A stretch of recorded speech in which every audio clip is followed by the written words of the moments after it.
Baik, Assalamualaikum warahmatullahi wabarakatuh.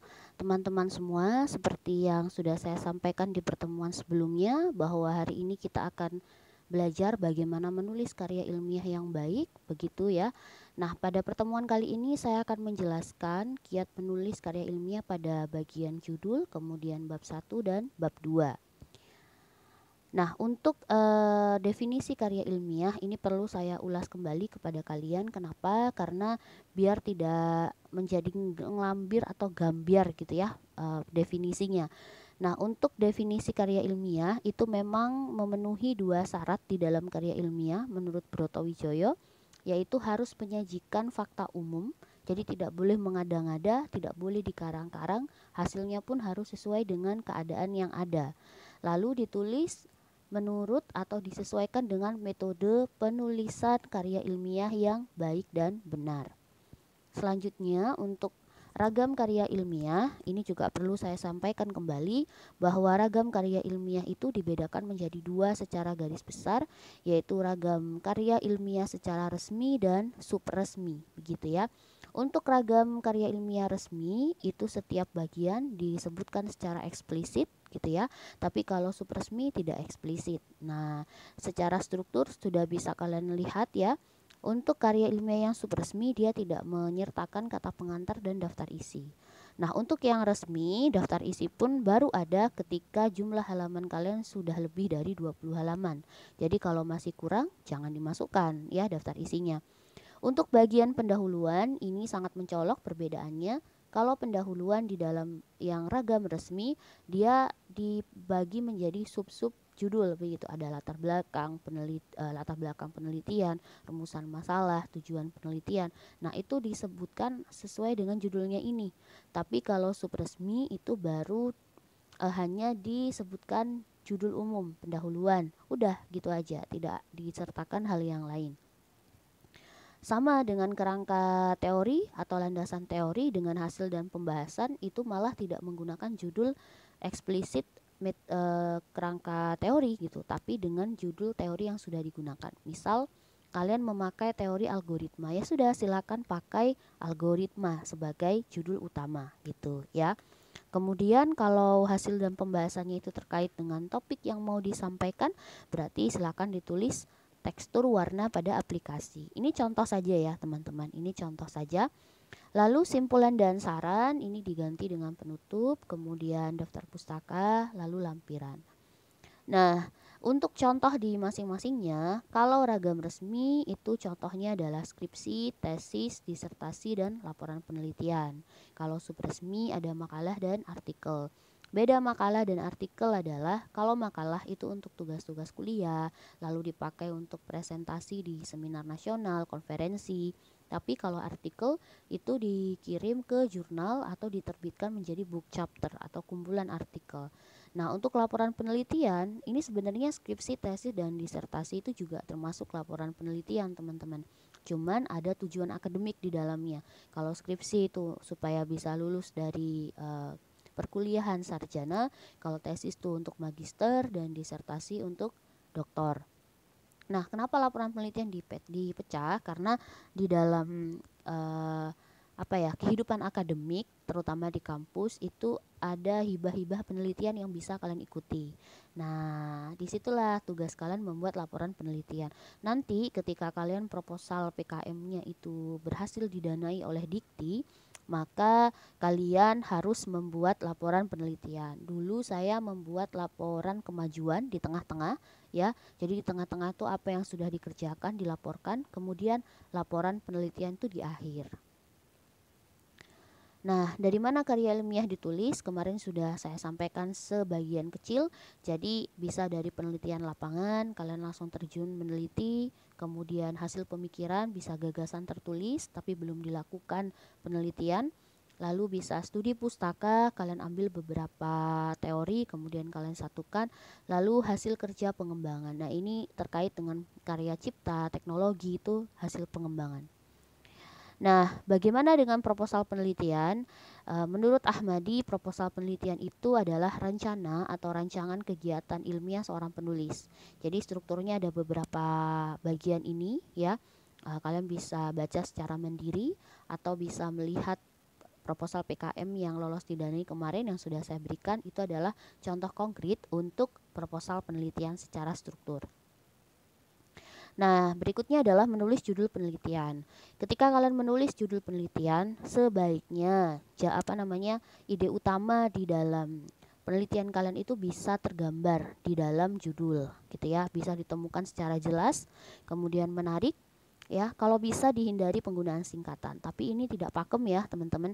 Jadi, kalau di proposal PKM justru itu menjadi hal yang menarik gitu. Disingkat tapi dijelaskan juga kepanjangannya di judul. Lalu hindari kata-kata yang tidak ada gunanya. Misal penelitian tentang XXX gitu. Nah, itu nggak perlu ya. Jelas bahwa yang kalian lakukan adalah penelitian. Jadi tidak perlu disebutkan penelitian. Lalu judul itu umumnya rentang judulnya itu adalah 10 sampai 12 kata. Tapi ketika kalian baca judul-judul yang lolos PKM biasanya cuma 2 kata, ada yang 1 kata. Nah, itu nggak apa-apa ya. Jadi ini umumnya. Jadi kalau kalian kurang dari itu boleh. Tapi kalau sampai lebih dari itu jangan. Kenapa? Karena kalian tidak mengeksplisitkan judul itu dengan singkat, padat, dan jelas. Jadinya ngambang, sulit ditebak maunya kamu mau neliti apa. Jadi maksimal banget umumnya penelitian jurnal-jurnal tuh menargetkan judul tuh maksimal 13 kata ya. Ini kan baru pendapat Wardani ya, baru pendapat Wardani. Jadi kalau kurang dari nggak apa-apa, lebih dari tidak disarankan. Selanjutnya untuk menulis bab 1. Nah, menulis bab 1 untuk latar belakang itu adalah kalian menjelaskan tentang masalah yang ingin kalian pecahkan. Masalah itu kan sebenarnya terjadi ketika ada harapan tapi tidak sesuai dengan kenyataan, maka timbullah masalah, gitu ya. Nah, di sini ada beberapa hal yang bisa kalian jelaskan di topik latar belakang. Yang pertama, itu adalah kondisi ideal yang diharapkan. Kalian tuh berharap seperti apa? Lalu realnya yang terjadi seperti apa? Itu kenyataannya. Lalu penyebab terjadinya kesenjangan antara kondisi ideal dan real tuh jelaskan, ya. Lalu sedikit-sedikit cari teori yang berkaitan dengan itu. Misal data dari Badan Pusat Statistik gitu kan. Kalau kalian meneliti tentang literasi di masyarakat, masukkan gitu. Atau data Pusat Statistik Nasional, internasional itu bisa dimasukkan sebagai teori ya. Nah, ini contoh dari penelitian yang saya berikan judulnya, pengembangan aplikasi sastra untuk menunjang peningkatan keterampilan menulis sastra masyarakat Indonesia. Kondisi ideal yang diharapkan ya mereka rajin menulis gitu, tapi pada kenyataannya tidak. Nah, seperti apa tuh gambaran kenyataannya? Bisa kalian jelaskan ya. Penyebabnya apa kira-kira? Oh, minimnya media. Makanya kalian membuat aplikasi sastra yang bisa menunjang peningkatan keterampilan menulis gitu ya. Kajian teorinya bisa dimasukkan gitu. Kalian keterampilan menulis tuh kayak gimana gitu ya, tuh bisa. Terus menulis bab 1 untuk rumusan masalah. Jadi kalau rumusan masalah sebaiknya kalian menggunakan pertanyaan bagaimana. Nah, di sini jelas ya tertulis bagaimana bentuk aplikasinya, bagaimana. Nah, boleh nggak sih pakai apa? Nggak boleh. Ya, itu kalau sudah kepepet. Kalau apakah malah tidak boleh ya, karena pertanyaan apakah itu jawabannya sangat ringan ya atau tidak. Mengapa boleh ya? Kalau mengapa boleh. Kemudian tujuan penelitian, tujuan itu adalah sesuatu yang ingin kita capai teman-teman ya, dari penelitian yang kalian laksanakan. Nah, sayangnya tujuan ini harus memiliki format yang sama atau baku dari rumusan masalah. Jadi kalau rumusan masalah ada 2 pertanyaan, maka tujuan penelitian ada 2 pernyataan. Nah, tujuan ini kalian tinggal mengubah saja rumusan masalah yang bentuknya pertanyaan menjadi pernyataan. Depannya bisa diubah dengan mendeskripsikan, mengidentifikasi, menjelaskan, begitu ya. Jangan lupa tanda tanya di akhir kalian ubah menjadi tanda titik. Selanjutnya manfaat. Manfaat itu adalah kontribusi yang kalian berikan setelah kegiatan dilaksanakan. Jadi lebih ke apa sih gitu kan yang bisa didapatkan gitu. Nah, maaf, ini belum saya ubah teman-teman. Saya jelaskan saja ya. Jadi kalau manfaat penelitian itu misal ini ya, untuk guru misal, aplikasi sastra ini bisa dipakai buat apa?